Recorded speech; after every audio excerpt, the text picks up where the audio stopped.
नमस्कार दोस्तों, आत्म मूल्यांकन फर्स्ट ग्रेड प्रश्नोत्तर श्रृंखला के तीसरे भाग में आप सभी का हार्दिक अभिनंदन, स्वागत।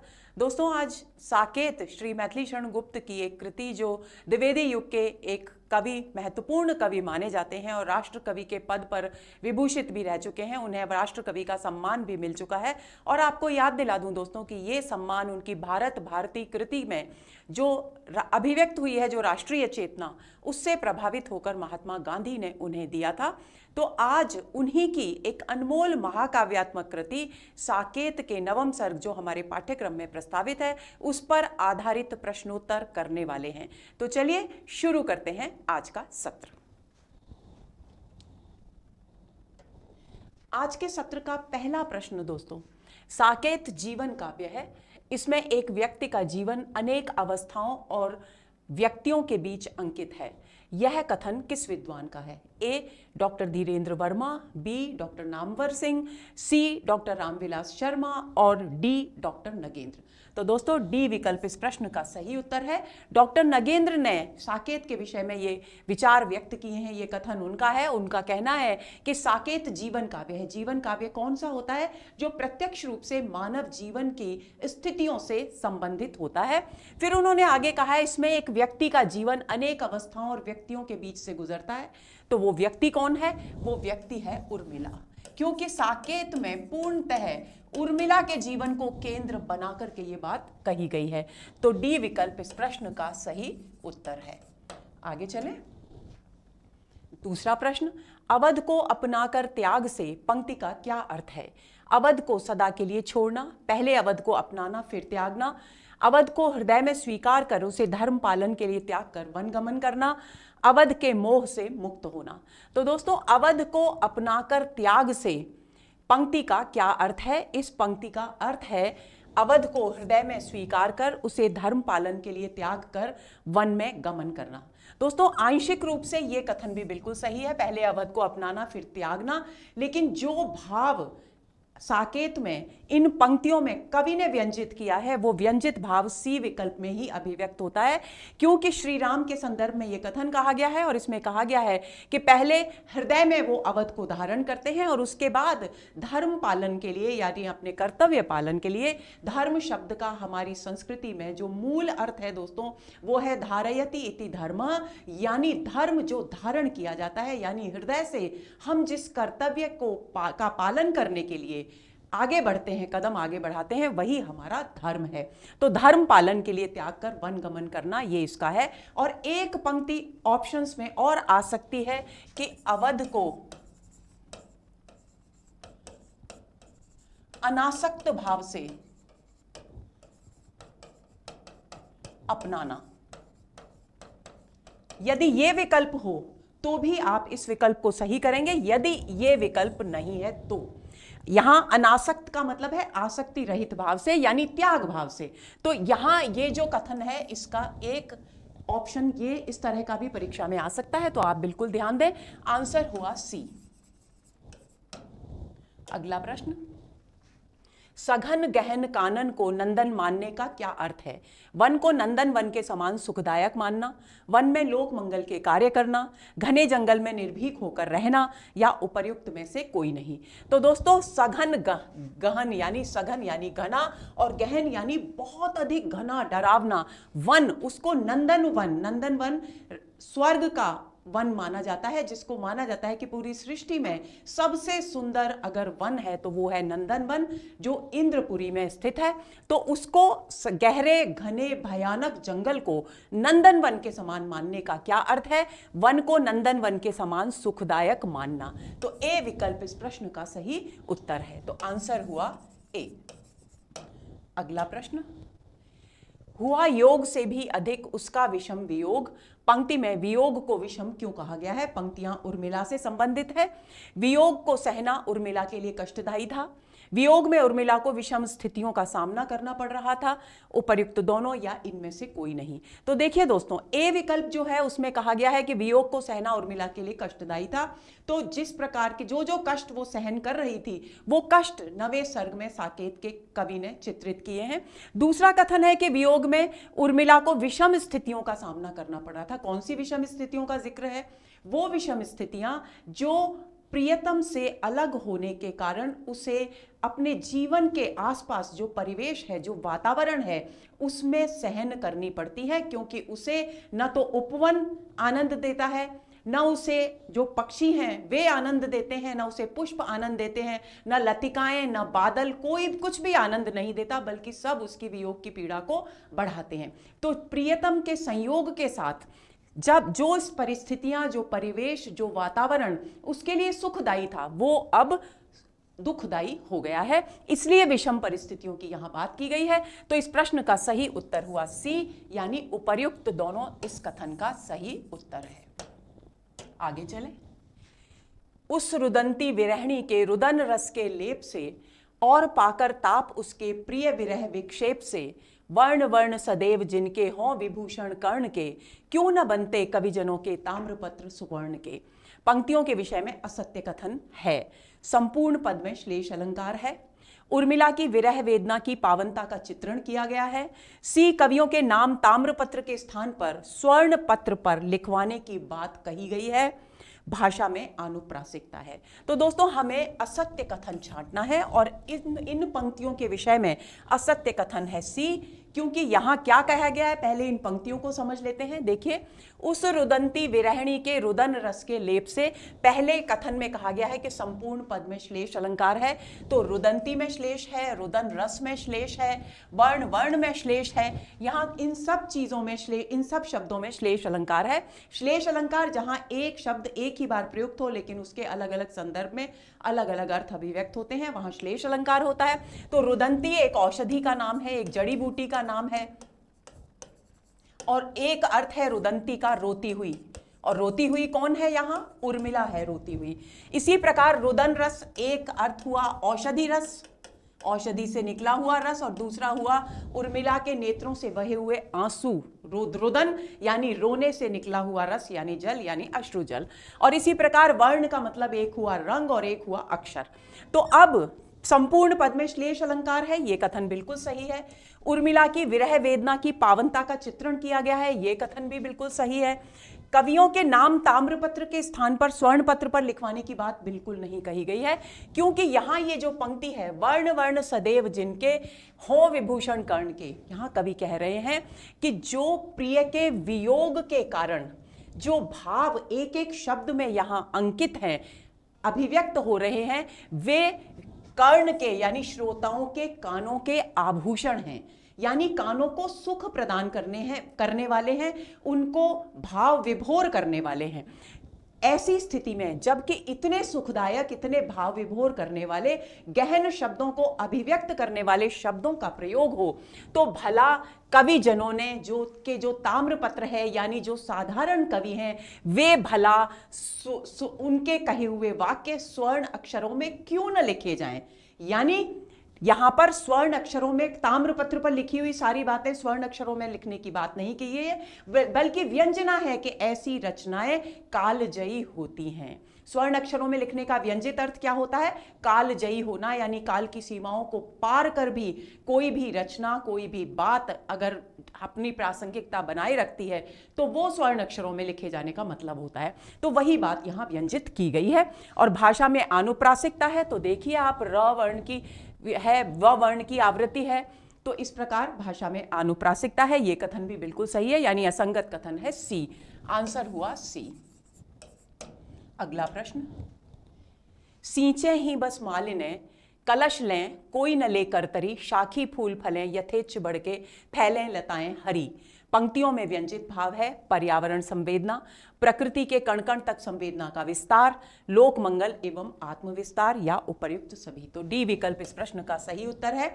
यहां उर्मिला अपनी सखी से कह रही है कि मैं चाहती हूं कि सींचे ही बस मालिने उपवन के वृक्षों और लताओं को केवल सींचें, हाथ में कलश लेकर ही उपवन में घूमे, करतरी यानी कैंची कोई न ले, यानी वृक्षों को काटा ना जाए, लतिकाओं को काटा ना जाए। यानी उसकी कौन सी बात हुई, पर्यावरण संवेदना हो गई, और प्रकृति के कण कण के प्रति वो बहुत अधिक संवेदनशील है। ये दोनों ही भावनाएं हो गई, और इनके माध्यम से लोक कल्याण की भावना, और क्योंकि अपनी चेतना को वो उपवन के पेड़ पौधों में, फूल पत्तियों में देख रही है, तो आत्मविस्तार भी हो गया। तो शाखी फूले फले, शाखी यानी शाखा पर जो फूल और फल लगे हुए हैं वो यथेच्छ बढ़े और लताएं हरी भरी हों। तो ये तीनों बातें यहां पर व्यंजित हैं, इसलिए डी विकल्प इस प्रश्न का सही उत्तर है। उत्तर हुआ उपर्युक्त सभी, यानी आंसर डी। अगला प्रश्न, वन की भेंट मिली है एक नई वह जड़ी मुझे जीजी से, पंक्ति में किस जड़ी की ओर संकेत किया गया है? जीजी यहां सीता जी से संबंधित है।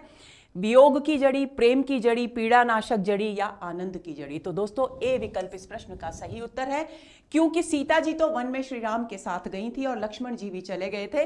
तो ऐसी स्थिति में वे उर्मिला अपनी सखी से कह रही हैं कि वन में जब मैंने की जीजी से यानी अपनी बड़ी बहन से, सीता जी से, तब उन्होंने मुझे जो भेंट दी, एक जड़ी भेंट में दी, और वो जड़ी है वियोग की जड़ी, क्योंकि मुझे वहां नहीं रहने दिया गया, मुझे लौटकर यहाँ आना पड़ा महल में और मुझे अपने पति के वियोग की पीड़ा सहनी पड़ी, तो ये वियोग की जड़ी मुझे उपहार में मिली है।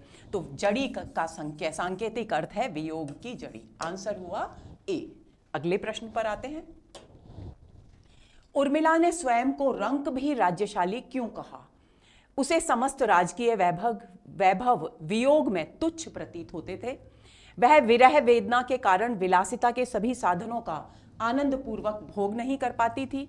उसके पास राज्य था किंतु फिर भी वह स्वयं को रंक के समान अनुभव करती थी, या उपर्युक्त सभी? दोस्तों एक प्रसंग में वो कहती है कि मेरे पास सारी सुख सुविधाएं हैं। उर्मिला कहती है अपनी सखी से, मेरे पास सारी सुख सुविधाएं हैं, लेकिन मेरे जीवन की सबसे अनमोल वस्तु जो है यानी मेरे प्रियतम, वो मेरे साथ नहीं है। और ऐसी स्थिति में प्रियतम के वियोग में ये राजमहल के सुख, वैभव, प्रकृति का सौंदर्य, ऋतुओं का आनंद, ये सब कुछ मुझे व्यर्थ प्रतीत होता है और मैं अपने आप को इतनी असहाय, इतनी दीन और इतनी निर्धन मानती हूं कि मुझसे तो कोई मामूली से मामूली व्यक्ति भी धनवान होगा, राज्यशाली होगा। राज्यशाली यानी सौभाग्यशाली, वैभव संपन्न होगा। तो यानी वो अपने आप को बहुत ही दीन स्थिति में यहां पर मान रही है। तो उस स्थिति में ए विकल्प में है, उसे समस्त राजकीय वैभव वियोग में तुच्छ प्रतीत होते थे। बिल्कुल सही बात है। इस विरह वेदना के कारण विलासिता की जो भी सुख सुविधाएं थी राजभवन में, उनका वो आनंद पूर्वक भोग नहीं कर पाती थी, क्योंकि ना वो भोजन कर पाती है, यहाँ तक कि जो भी व्यंजन बनते हैं वो उनको भी ग्रहण नहीं कर पाती, ना उपवन और पुष्प उसे आकर्षित करते हैं, न शरदकालीन चंद्रमा उसे आकर्षित करता है, यानी कुछ भी उसे आनंद प्रदान नहीं करता। उसके पास राज्य था लेकिन फिर भी वो स्वयं को रंक के समान यानी निर्धन व्यक्ति के समान अनुभव करती थी। तो उपर्युक्त सभी इस प्रश्न का सही उत्तर है। तो आंसर हुआ डी। अगला प्रश्न, ओ गौरवगिरी उच्च उदार गीत में उर्मिला की किस भावना को अभिव्यक्त किया गया है? ये पर्वतों को संबोधित करके, क्योंकि आत्मविस्तार कर रही है, वो अपनी वेदना को भूलने के लिए प्रकृति के साथ तादात्म्य स्थापित कर रही है। तब वो इसी दौरान पर्वतों को, ऊंचे ऊंचे पर्वतों को देखकर उनको संबोधित कर अपने भाव अभिव्यक्त करती है और वो पर्वतों को कहती है ओ गौरवगिरी उच्च उदार, यानी हे गौरव के प्रतीक पर्वतों, आप उच्च हो, ऊंचे भी हो और उदार भी हो। उदार क्यों हो? क्योंकि आप में बहुत सारी गुफाएं होती हैं, कंदराएं होती हैं, वृक्ष होते हैं, जहां पर अनेक प्रकार के जीव जंतु, पशु पक्षी सभी आश्रय प्राप्त करते हैं, जो आपकी उदारता के परिचायक हैं। तो अब प्रश्न ये है कि कौन सी भावना यहां अभिव्यक्त की गई है? ए है सृष्टि के कण कण के प्रति संवेदनशीलता, दूसरा है प्रकृति प्रेम, तीसरा है सदाशयता। सदाशयता का अर्थ होता है साधारण उदारता, और उपर्युक्त सभी। तो दोस्तों ये तीनों विशेषताएं यहां अभिव्यक्त की गई हैं, यानी डी विकल्प इस प्रश्न का सही उत्तर है। तो आंसर हुआ डी। अगला प्रश्न, पर्वतों को कामद होकर आप अकाम क्यों कहा गया है? ए स्वयं कामनाओं से भरपूर होने के कारण, कामनाएं व्यक्त करने के कारण, सबकी कामनाएं पूर्ण करने एवं स्वयं कामना रहित होने के कारण, या उपर्युक्त सभी। तो दोस्तों यहां सी विकल्प इस प्रश्न का सही उत्तर है। मैंने आपको कई बार बताया है दोस्तों, एक बार फिर दोहरा रही हूं कि जिस शब्द के बाद द लगता है उसका अर्थ होता है देने वाला। उसके अर्थ में एक चीज जुड़ जाती है, देने वाला भाव जुड़ जाता है। कामद यानी कामनाओं को देने वाला, कामनाओं को देने वाले का अर्थ क्या हुआ? यानी इच्छाएं पूर्ण करने वाला। और आप अकाम, अकाम यानी कामना रहित। तो यहां सी विकल्प में कहा गया है सबकी कामनाएं पूर्ण करने वाला, यानी सबको कामनाएं देने वाला, एवं स्वयं कामना रहित होने के कारण उर्मिला ने पर्वत को कामद होकर भी आप अकाम कहा है। एक बात इस पंक्ति के विषय में और जान लीजिए कि इस पंक्ति में विरोधाभास अलंकार है। दो विरोधी स्थितियों का, दो विरोधी भावों का यहां अभिव्यंजन किया गया है, चित्रण किया गया है, इसलिए यहां विरोधाभास अलंकार भी है। तो इस प्रश्न का सही उत्तर हुआ सी। अगला प्रश्न, सुख दे सकते हैं तो दुखी जन ही मुझे, उन्हें यदि भेंटू, कोई नहीं यहां जिसका कोई अभाव मैं भी मेटू। पंक्तियों में उर्मिला के व्यक्तित्व की कौन सी विशेषता अभिव्यक्त नहीं हुई है? क्या पूछा गया है? नहीं हुई है। ए, जन जन के प्रति प्रेम भाव, बी, लोक मंगल, सी, स्वार्थपरता, डी, दूसरों के कष्ट दूर करने की अभिलाषा। दोस्तों देखिए, एक बात मैं आपको बता दूं कि साकेत जो महाकाव्य है उसमें उर्मिला के लोक मंगलकारी रूप का चित्रण किया गया है, जो कि द्विवेदी युगीन काव्य की एक बहुत ही महत्वपूर्ण विशेषता है।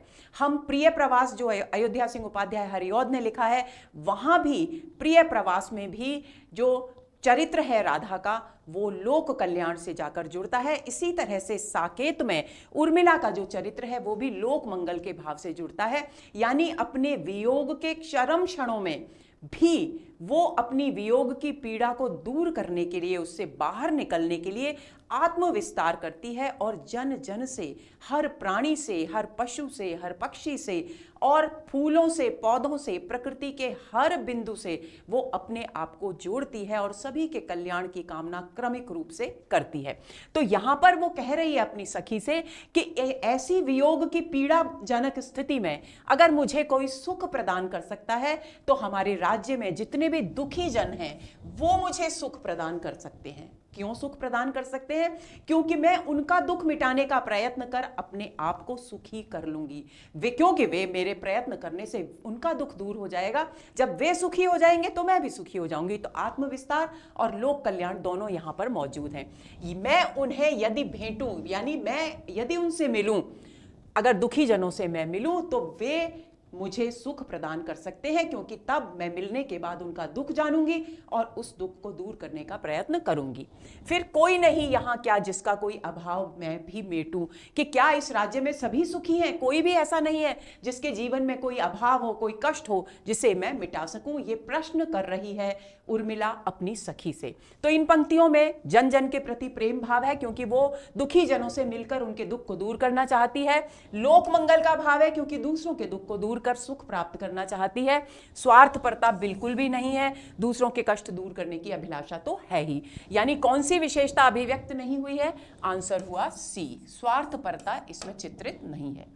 आगे चलते हैं। 12वां प्रश्न, उर्मिला ने उपवन में पुरबाला शाला खुलवाने के लिए सखी से क्यों कहा? वह शिक्षिका बनना चाहती थी, बी, वह ललित कलाएं भूलना नहीं चाहती थी, सी, वह कला के प्रति प्रेम जगाना चाहती थी, डी, वह सभी बालिकाओं को ललित कलाएं सिखाना चाहती थी। दोस्तों एक तो का है, यहाँ पर टाइपिंग मिस्टेक हो गई है तो को कर लेंगे। अब इस प्रश्न का सही उत्तर है बी, क्योंकि उर्मिला अपनी सखी से कहती है कि कहीं मैं ललित कलाएं भूल न जाऊं मैं कहीं, तो हे सखी पुरबाला शाला खुलवा दे यहीं कहीं। वो इस तरह का एक वक्तव्य देती है जिसमें उसकी इच्छा है कि एक पुरबाला यानी नगर में बाला यानी लड़कियों के लिए एक ललित कलाओं की शाला यानी पाठशाला खोल दी जाए, जहां पर वो लड़कियों को ललित कलाएं सिखाए जो कि उसे आती थी, ताकि ललित कलाएं वो भूल न जाएं, और दूसरी बात जो बालिकाएं हैं उनको भी ललित कलाओं का ज्ञान प्राप्त हो जाए। तो बी विकल्प इस प्रश्न का सही उत्तर है। आंसर हुआ बी।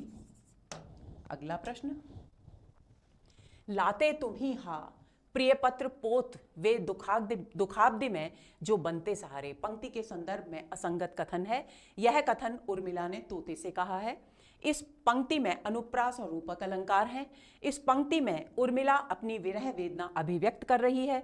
इस पंक्ति में प्रिय के पत्रों को दुख रूपी सागर को पार करने के लिए पोत के समान बताया गया है। तो दोस्तों पहले हम इस पंक्ति को पढ़ लेते हैं, क्योंकि मैंने अभी आपसे जिक्र किया कि उर्मिला पशु पक्षियों के प्रति भी बहुत अधिक संवेदनशील है, उनका बहुत ध्यान रखती है। तो इसी प्रसंग में, इसी दौरान वो कबूतर से इसको संकेत करती है। और आपको ध्यान होगा कि पुराने समय में कबूतर एक स्थान से दूसरे स्थान पर पत्र ले जाने का कार्य किया करते थे, यानी संदेश वाहक का काम करते थे। उसी बात को ध्यान में रखकर उर्मिला कह रही है, लाते तुम ही हा, कि कपोत से कह रही है, कबूतर से, कि तुम ही हा, दुख व्यक्त कर रही है। प्रिय पत्र, प्रियतम के पत्र रूपी जहाज, पोत का मतलब है जहाज, जहाज काम आते हैं समुद्र को पार करने के, तो यहां पर जहाज कहा गया है प्रियतम के पत्रों को। तो प्रियतम के पत्र रूपी जहाजों को तुम लेकर आते, जो मेरे लिए दुख रूपी सागर में सहारा बनते, यानी दुख रूपी सागर से पार उतरने का माध्यम बनते। तो यहां पर यह कथन उर्मिला ने तोते से कहा है, यह असंगत कथन है, क्योंकि यह कपोत यानी कबूतर से कहा है। तोते संदेशवाहक का काम नहीं करते थे, बल्कि कबूतर करते थे। इस पंक्ति में अनुप्रास और रूपक अलंकार है। प्रिय पत्र पोत, प वर्ण की आवृत्ति हो रही है, और पत्रों को पत्र रूपी पोत और दुख रूपी सागर, यहां रूपक अलंकार हो गया। एक बात और मैं यहां इस प्रसंग में आपको बता दूं दोस्तों, कि यदि इस पंक्ति में ये हा जो शब्द है, ये हा होता, तो यहां पर वीप्सा अलंकार भी होता। जिस तरह से एक ही शब्द की दो बार आवृत्ति पुनरुक्ति प्रकाश अलंकार होती है, ऐसे ही जो पीड़ादायक कष्टदायक शब्द होते हैं, उनकी यदि दो बार आवृत्ति हो, जैसे हा का मतलब है दुख की सूचना, तो दुख की, दुर्भाग्य की सूचना, अवसाद की सूचना, पीड़ा की सूचना, ऐसे यदि ये दो बार आ जाता हा, तो यहां पर वीप्सा अलंकार हो जाता। लेकिन यहां वीप्सा अलंकार नहीं है, क्योंकि यहां केवल एक बार हा शब्द आया है। तो यहां पर कौन सा अलंकार है? अनुप्रास और रूपक, यानी ये कथन बिल्कुल सही है। इस पंक्ति में उर्मिला अपनी विरह वेदना अभिव्यक्त कर रही है, क्योंकि विरह वेदना में डूबे होने के कारण ही वो कपोत को यानी कबूतर को देखकर ये कहती है कि अगर सब कुछ साधारण होता तो तुम ही उड़कर जाते और मेरे प्रियतम के पत्र रूपी जहाज मेरे लिए लेकर आते, जिसके माध्यम से मैं दुख रूपी सागर को पार कर पाती। इस पंक्ति में प्रिय के पत्रों को दुख रूपी सागर को पार करने के लिए पोत यानी जहाज के समान बताया गया। एक कथन भी बिल्कुल सही है, तो असंगत कथन हुआ ए, आंसर हुआ ए। अगला प्रश्न, सखिनील नभस्सर में उतरा यह हंस आहा तरता तरता, अब तारक मौक्तिक शेष नहीं, निकला जिनको चरता चरता। पंक्तियों के संदर्भ में निम्नलिखित में से असंगत कथन कौन सा है? इन पंक्तियों में सांगरूपक अलंकार है, यहां सूर्योदय का चित्रण किया गया है, यहां सरोवर में तैरते हंसों के सौंदर्य का चित्रण है, यहां हंस शब्द का प्रयोग सूर्य के लिए किया गया है। तो दोस्तों सी विकल्प इस प्रश्न का सही उत्तर है, क्योंकि इन पंक्तियों के विषय में जो असंगत कथन है वो यही है। अब इन पंक्तियों को समझ लेते हैं। सूर्योदय हो रहा है और उर्मिला अपनी सखी से कहती है कि हे सखी, नीले नभ आकाश, नभस्सर यानी नभ रूपी आकाश रूपी सरोवर में उतर गया है कौन? एक हंस। हंस किसके लिए? क्योंकि यहां पर सूर्य शब्द यानी उपमान का प्रयोग, उपमेय का प्रयोग नहीं हुआ, डायरेक्ट उपमान का प्रयोग हुआ है, इसलिए यहां हंस में रूपकातिशयोक्ति अलंकार भी है। तो यह हंस यानी सूर्य रूपी जो हंस है वो तैरता तैरता नभ रूपी आकाश के, नीले आकाश रूपी सरोवर में उतर आया है। और क्योंकि रात्रि में आकाश तारों से भरा होता है, तो उन तारों को मोतियों की तुलना, मोतियों से उपमित करती है, मोतियों के रूप में वो वर्णित करती है और कहती है कि क्योंकि रात्रि में आकाश रूपी सरोवर तारे रूपी मोतियों से भरा हुआ था, लेकिन अब सूर्योदय में ये सूर्य रूपी जो हंस है वो तैरता तैरता इस सरोवर में उतर गया है, तो जितने भी तारे रूपी मोती थे वे सब अब गायब हो गए हैं, विलीन हो गए हैं, अब बाकी नहीं बचे, क्योंकि ये इनको चरता चरता आया है। यानी सूर्योदय का चित्रण किया गया है, तारों को मोती के रूप में माना गया है, हंस को सूर्य के रूप में, और नीले आकाश को नीले पानी से युक्त सरोवर के रूप में यहां पर कल्पित किया गया है। तो इन पंक्तियों में सांगरूपक अलंकार तो हो ही गया, क्योंकि आकाश रूपी सरोवर, हंस रूपी सूर्य और तारक रूपी मोती। यहां सूर्योदय का चित्रण है, यह भी सही है। सरोवर में तैरते हंसों के सौंदर्य का चित्रण नहीं है। दोस्तों ऐसी काव्य रूढ़ी है या परंपरा से हमारी संस्कृति में ऐसा माना जाता है कि हंस मोती ही चुगते हैं, तो इसलिए उसी भाव को आधार बनाकर, उसी धारणा को आधार बनाकर कवि ने यहां पर यह कल्पना की है। यहां हंस शब्द का प्रयोग सूर्य के लिए किया गया है, यह भी कथन बिल्कुल सही है, तो आंसर हुआ सी। अगला प्रश्न, तपोयोगी आओ तुम्ही सब खेतों के सार, पंक्ति में तपोयोगी किसे कहा गया है?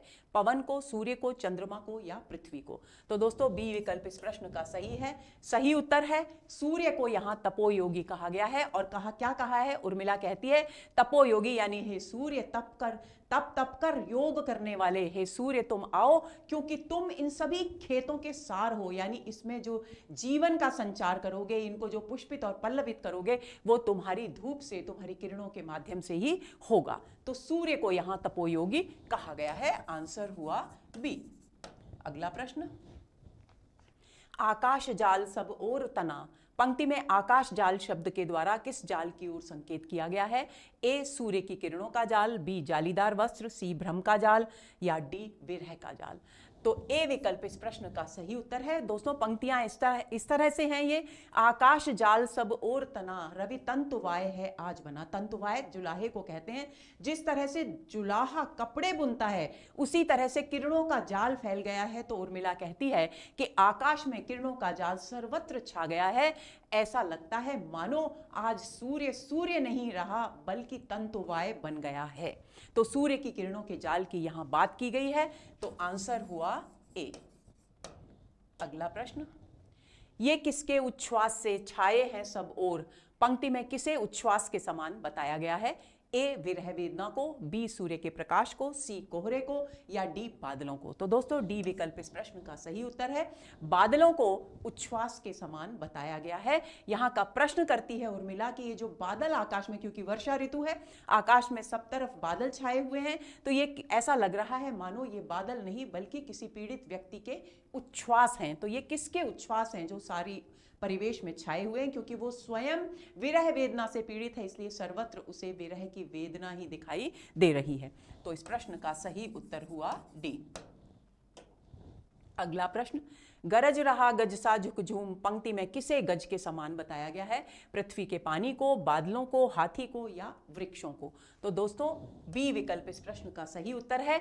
बादल आकाश में छाए हुए हैं और तेजी से हवा चल रही है और उसके साथ इधर से उधर विचरण कर रहे हैं, तो वो और गर्जना भी कर रहे हैं साथ में। तब उर्मिला उनको देखकर कहती है कि ये हाथी की तरह झुक झुक कर कभी नीचे आते हैं पृथ्वी की ओर, कभी आकाश की ओर उड़ जाते हैं और हाथी की तरह झूम झूम कर ऊपर से नीचे हो रहे हैं और साथ ही गर्जना भी कर रहे हैं। तो यहां गज के समान बताया गया है बादलों को। तो आंसर हुआ बी। अगला प्रश्न, सृष्टि दृष्टि के अंजन रंजन ताप विभंजन विशेषण किसके लिए प्रयुक्त हुए हैं? श्री राम के लिए, लक्ष्मण जी के लिए, बादलों के लिए या सूर्य के लिए? तो दोस्तों सी विकल्प इस प्रश्न का सही उत्तर है। यहां पर कहा है सृष्टि रूपी जो नायिका है उसकी दृष्टि में काजल की तरह लगने वाले, जैसे काजल नायिका के या स्त्री के आंखों में, नेत्रों में लगकर उसके सौंदर्य को दुगना कर देता है, उसी तरह से बादल तुम सृष्टि रूपी नायिका की दृष्टि में काजल की तरह लगकर उसके सौंदर्य को द्विगुणित कर देते हो। रंजन, जिस प्रकार आंखें काजल लगने से आनंददायक हो जाती हैं क्योंकि सौंदर्य में वृद्धि होती है, उसी तरह से तुम्हारा आगमन भी सृष्टि में आनंद का प्रसार करता है। और ताप विभंजन, और जो गर्मी हो रही होती है वातावरण में जिससे व्याकुल होते हैं सभी जीव, सभी प्राणी, उन सभी तापों को तुम नष्ट कर शीतलता का प्रसार करते हो। तो ताप विभंजन यानी गर्मी के ताप को नष्ट करने वाले। तो बादलों के लिए ये सारे विशेषण प्रयुक्त हुए हैं। आंसर हुआ सी। अगला प्रश्न, उपवन वनसा हो गया आज मेरा, पंक्ति का सांकेतिक अर्थ है मेरा उपवन नष्ट हो गया है। उपवन के पेड़ पौधे गर्मी से झुलस गए हैं। मेरा आनंद और उल्लास से भरा जीवन दुख एवं कष्टपूर्ण हो गया है। मेरा उपवन वन के समान भयानक हो गया है। तो सांकेतिक अर्थ पूछा गया है।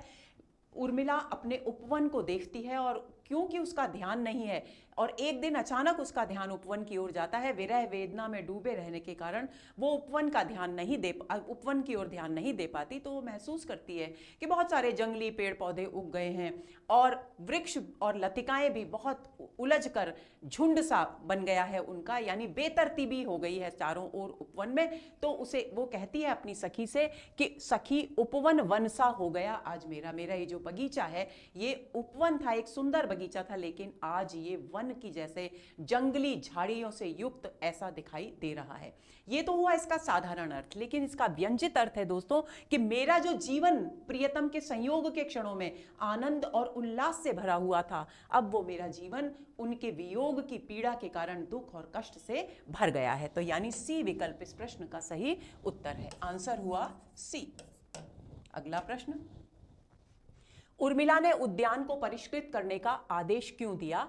प्रियतम के आगमन का समय निकट आ रहा था, वह उसे असुंदर लगने लगा था, वह उद्यान को आनंद का स्रोत मानती थी, उसे लगता था कि प्रियतम वन में रहकर भी उपवन का ध्यान करते होंगे। तो दोस्तों इस प्रश्न का सही उत्तर है डी, क्योंकि उर्मिला विरह वेदना में इतनी डूबी हुई है कि उसे लगता है कि यह उपवन इस तरह से वन के रूप में हो गया है, तो जब भी प्रियतम अयोध्या की दिशा की ओर मुख कर ध्यान में बैठते होंगे तो निश्चित रूप से अयोध्या को, राजभवन को, इस उपवन को ध्यान में देखते होंगे, और जब वो ध्यान में देखेंगे तो उपवन उन्हें वन की तरह दिखाई देगा, तो ये उन्हें कष्ट देगा। इसलिए वो कहती है अपनी सखी से कि जो मालिनी हैं उनको बुलाकर इस उद्यान को, इस उपवन को परिष्कृत यानी साफ सुथरा और व्यवस्थित करने का प्रयत्न करो, ऐसा आदेश वो देती है। तो डी विकल्प इस प्रश्न का सही उत्तर है। आंसर है डी। अगला प्रश्न, प्रभु को निष्कासन मिला, मुझको कारागार, मृत्यु दंड उस तात को, उन तात को राज्य तुझे धिक्कार। पंक्तियों के विषय में असंगत कथन छांटिए। उर्मिला का कथन है ये। इन पंक्तियों में उर्मिला की विरह वेदना को कारागार के समान बताया गया है। वो कह रही है मुझको कारागार, तो विरह वेदना को कारागार के समान बताया गया है, बिल्कुल सही है। इसमें पुत्र शोक में राजा दशरथ के निधन की ओर संकेत किया गया है। यहां कहा गया है मृत्यु दंड उन तात को, यानी पिता को मृत्यु दंड एक तरह से मिल गया श्री राम को 14 वर्ष का जो वनवास मिला उसके कारण, तो यह कथन भी बिल्कुल सही है। इन पंक्तियों में राज्य में व्याप्त अव्यवस्था और शोक का वर्णन किया गया है, ऐसा कहीं भी इन पंक्तियों में नहीं है, यानी सी विकल्प इस प्रश्न का सही उत्तर है। और इन पंक्तियों में श्री राम के वनवास की ओर संकेत किया गया है, यह कथन भी बिल्कुल सही है, क्योंकि पहले ही कहा गया है प्रभु को निष्कासन मिला। प्रभु शब्द यहां श्री राम के लिए प्रयुक्त हुआ है, उन्हें राज्य से निष्कासन मिला यानी वन में जाने का आदेश मिला। तो सारे तीनों ए, बी और डी तीनों कथन बिल्कुल सही हैं, केवल सी कथन असंगत है। तो इस प्रश्न का सही उत्तर हुआ सी। अगला प्रश्न, 14 चक्कर खाएगी जब यह भूमि अभंग। पंक्ति में भूमि के 14 चक्कर खाने का क्या अर्थ है?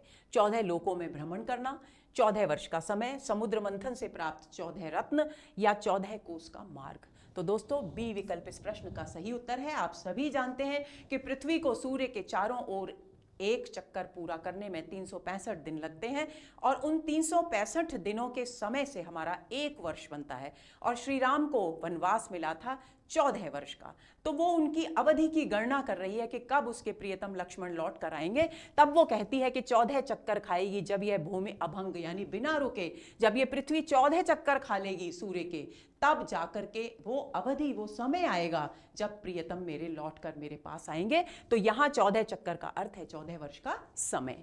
आंसर हुआ बी। अगला प्रश्न, जा मलयालिल लौट जा, यहां अवधि का शाप, लगे न लू होकर कहीं तू अपने को आप।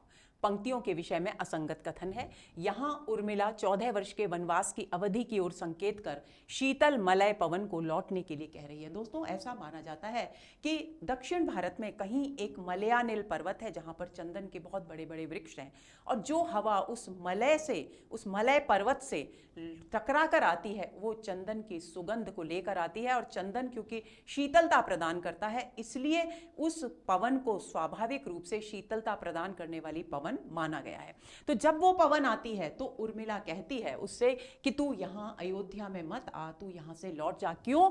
यहां अवधि का शाप, यहां तो 14 वर्ष की अवधि का शाप लगा हुआ है अयोध्या पर, क्योंकि यहां के श्री राम, लक्ष्मण और जो राजवधु हैं सीता जी, वो 14 वर्ष के लिए यहां से वन की ओर चले गए हैं। तो इस अवधि में यहां पर पीड़ा, कष्ट, वियोग का दुख, ताप यही मिलेगा। तो ऐसा ना हो यहां ताप इतना अधिक है कि तू उसके स्पर्श से अपनी शीतलता खो दे, और मलयालिल जो हमेशा शीतल होता है वो लू की तरह प्रवाहित होने लगे। तो इसलिए वो ये कहती है लगे न लू होकर कहीं तू, तो कहीं तू लू की तरह गर्म होकर यहां के ताप से अपने आप को ही ना लग जाए, इसलिए अच्छा ये होगा कि हे मलयानिल तू यहाँ से लौट जा। तो यहाँ उर्मिला अपनी विरह वेदना के ताप से शीतल मलयानिल के लू में परिणत होने की आशंका व्यक्त कर रही है। बिल्कुल सही है। यहाँ उर्मिला मलयानिल को विरह वेदना के ताप से बचने के लिए लौट जाने के लिए कह रही है। ये बात भी बिल्कुल सही है। यहाँ उर्मिला अयोध्या नगरी की भयंकरता की ओर संकेत कर रही है। ये कथन असंगत है। बाकी तीनों कथन पूर्णतः सही हैं। तो आंसर हुआ इस प्रश्न का डी, क्योंकि ये असंगत कथन है। उर्मिला मन को संकीर्ण न बनने के लिए क्यों कहती है? वह आत्मविस्तार करना चाहती है, वह किसानों के परिश्रम का मूल्यांकन करना चाहती है, वह प्रियतम की स्मृति को समेट कर रखना चाहती थी और उसे लगता था कि उसके मन में प्रियतम बैठे हैं। तो दोस्तों डी विकल्प इस प्रश्न का सही उत्तर है। अपनी सखी से उर्मिला कहती है कि मेरे हृदय में तो प्रियतम विराजमान है, यदि मैं ऐसी स्थिति में अपने हृदय को संकुचित करूंगी तो उन्हें मेरे हृदय में विराजमान रहने में कष्ट का अनुभव होगा। इसलिए वो अपने मन को समझाती है कि तू संकुचित, हे मन तू संकुचित मत बन, संकीर्ण मत बन। तो आंसर हुआ इसका डी। अगला प्रश्न, प्रियतम को पुनः प्राप्त करने के बाद उर्मिला क्या करना चाहती है? उनकी आरती उतारना चाहती है, उनकी चरण रज में स्वयं को रमाना चाहती है, उनसे मिलकर 14 वर्षों के विषय में जानना चाहती है, उन पर पुष्प न्यौछावर कर उनका स्वागत करना चाहती है। तो दोस्तों बी विकल्प इस प्रश्न का सही उत्तर है। वो चाहती है कि जब प्रियतम लौट कर आएंगे तो वो उनकी चरण रज में अपने आप को लीन कर लेगी, अपने तन पर उनकी चरण रज लगाएगी, क्योंकि वो अपने धर्म के पथ पर त्याग भाव से जाकर सफलतापूर्वक लौटेंगे। तो आंसर हुआ बी। अगला प्रश्न, मेरे चपल यौवन बाल, पंक्ति में यौवन को किसके समान बताया गया है? चंचलता के समान, गेहूं की बालों के समान, चंचल बालक के समान या उपर्युक्त में से कोई नहीं। तो सी विकल्प इस प्रश्न का सही उत्तर है। बाल का अर्थ है बालक और चपल का मतलब होता है चंचल। तो हे मेरे चंचल बालक रूपी यौवन, ऐसे संबोधित करती है वो, क्योंकि उसके कारण उसे बहुत पीड़ा हो रही है विरह काल में। तो इसलिए यहां चपल यौवन बाल में यौवन को चंचल बालक के समान बताया गया है। आंसर हुआ सी। अगला प्रश्न, रही में शिला, पंक्ति में उर्मिला ने स्वयं को शिला क्यों कहा है? शिला मतलब चट्टान। ए, प्रियतम के प्रेम से रहित होकर वह पत्थर के समान हो गई है, वह कठोर हो गई है, उसमें विरह के ताप को सहने की अद्भुत शक्ति उत्पन्न हो गई है, वह शिला की तरह निष्क्रिय हो गई है। तो दोस्तों ए विकल्प इस प्रश्न का सही उत्तर है। वो अपने आप को शिला इसलिए कहती है क्योंकि वो प्रेम से रहित हो गई है और पत्थर, उससे महसूस होता है कि वो जड़ हो गई है, एक शिला यानी पत्थर के समान हो गई है। वो कठोर बिल्कुल भी नहीं है, क्योंकि वो प्रकृति के हर अंग के साथ जुड़ी हुई है और वो नागरिकों के भी लोक कल्याण से जुड़ी हुई है। तो कठोर नहीं है और उसके उसमें विरह के ताप को सहने की अद्भुत शक्ति उत्पन्न नहीं हुई है, क्योंकि उसकी व्याकुलता की अभिव्यक्ति बार बार कवि यहाँ कर रहे हैं। शिला की तरह निष्क्रिय नहीं है, क्योंकि वो लोक कल्याण में सक्रिय है। तो ए विकल्प इस प्रश्न का सही उत्तर है। अगला प्रश्न, न सपने सपने रह पाएंगे, प्रकटता अपनी दिखलाएंगे, पंक्ति में निहित भाव है वेदना के कारण सपने बिखर जाएंगे, सपने साकार होकर यथार्थ में बदल जाएंगे, चारों ओर बस सपने ही सपने होंगे, स्वामी के सामने आने पर सपनों का कोई महत्व नहीं रहेगा।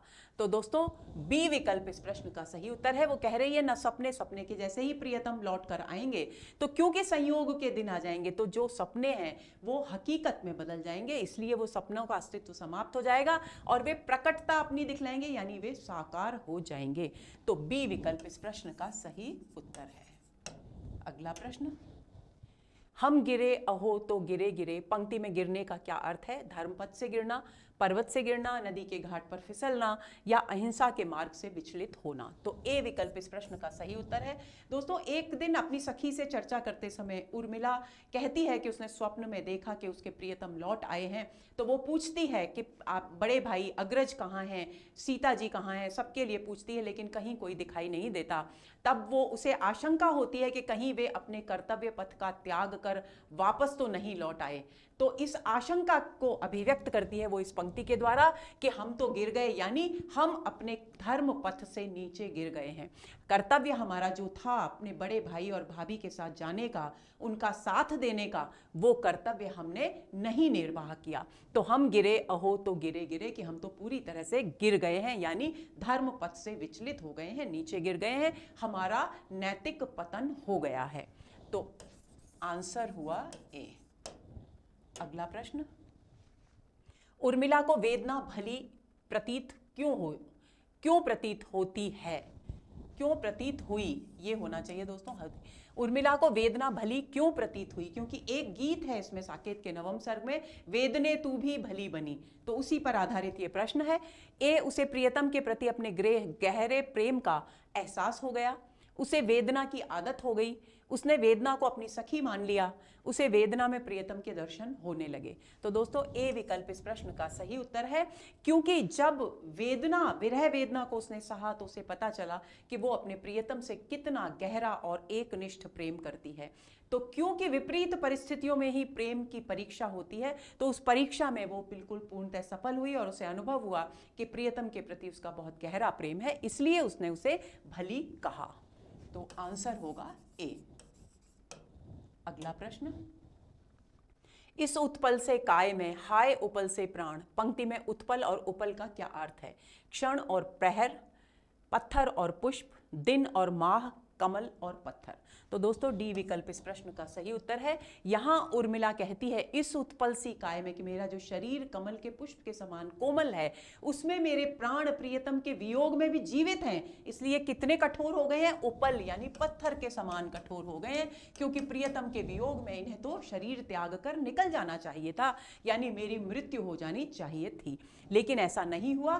तब वो कहती है कि इस उत्पल से काय में, इस काया में जो कि कमल के समान कोमल है, इसमें इतने पत्थर के समान कठोर प्राण बसते हैं, ये मुझे आज ही एहसास हुआ। तो यहां पर उत्पल और उपल, इन उत्पल का अर्थ होता है कमल और उपल का अर्थ होता है पत्थर। तो यहां डी विकल्प इस प्रश्न का सही उत्तर है। आंसर हुआ डी। अगला प्रश्न, साकेत के नवम सर्ग में निम्नलिखित में से उर्मिला के चरित्र की कौन सी विशेषता अभिव्यक्त नहीं हुई है? कि ए प्रकृति प्रेम, बी कला प्रेम, सी प्रियतम से एकनिष्ठ प्रेम, डी परिवार से प्रेम। तो प्रकृति प्रेम हम देख चुके, कला प्रेम भी देख चुके, क्योंकि वो पुरबाला शाला खुलवाने की बात करती है। प्रियतम से एकनिष्ठ प्रेम भी है, क्योंकि उसे पीड़ा भी भली लगती है। परिवार से प्रेम की अभिव्यक्ति इस सर्ग में नहीं हुई है। तो डी विकल्प इस प्रश्न का सही उत्तर है। आंसर हुआ डी, क्योंकि परिवार के प्रति प्रेम का भाव यहां इस सर्ग में अभिव्यक्त नहीं हुआ है। आगे चले, हुआ विदीर्ण जहां तहां श्वेत आवरण जीर्ण, में श्वेत आवरण से कवि का क्या अभिप्राय है? श्वेत वस्त्र, कोहरा, आकाश या चांदनी। तो दोस्तों बी विकल्प इस प्रश्न का सही उत्तर है। आकाश में चारों ओर घना कोहरा छाया हुआ है और उस कोहरे में से बीच बीच में वो कोहरा हट गया है, तो ऐसा लग रहा है आकाश मानो आकाश नहीं, कोई एक विशाल का सर्प है जो पुरानी अपनी कैंचुल जो जगह जगह से तड़क गई है, फट गई है, उसे ओढ़ करके लेटा है। तो यहाँ पर हुआ विदीर्ण जहां तहां श्वेत आवरण, जो श्वेत आवरण है यानी कोहरे का जो आवरण है वो जगह जगह से विदीर्ण हो गया है, फट गया है, जीर्ण पुराना हो गया है, तो ये बात कोहरे के लिए कही गई है। आवरण से अर्थ है कोहरा। आंसर हुआ बी। अगला प्रश्न, उर्मिला को हंस का विवेक क्यों बिगड़ा हुआ प्रतीत होता है? क्योंकि वह उर्मिला के आंसुओं को मोती मानकर चुगता है, क्योंकि वह ओस की बूंदों को मोती मानकर चुगता है, क्योंकि वह तारागणों को मोती मानकर चुगता है, उपर्युक्त में से कोई नहीं। तो दोस्तों ए विकल्प इस प्रश्न का सही उत्तर है, क्योंकि उर्मिला देखती है कि हंस उसके जो आंसू गिर रहे हैं उन्हें मोती समझ करके चुग रहा है, तब वो हंस को संबोधित करके कहती है कि क्या तेरा जो क्षीर नीर विवेक है वो भी समाप्त हो गया है, क्योंकि ये मोती नहीं है बल्कि उर्मिला जन के आंसू हैं। तो ए इस विकल्प इस प्रश्न का सही उत्तर है। आंसर हुआ ए। तो दोस्तों ये हुआ हमारा आज का सत्र। उम्मीद करती हूँ हर सत्र की तरह ये सत्र भी आपके लिए बहुत बहुत उपयोगी होगा। ये प्रश्न बहुत ही महत्वपूर्ण सोच समझकर छांटे गए हैं, तो इन पर आप विशेष ध्यान केंद्रित करें। अगले सत्र का इंतजार कीजिए। नमस्कार।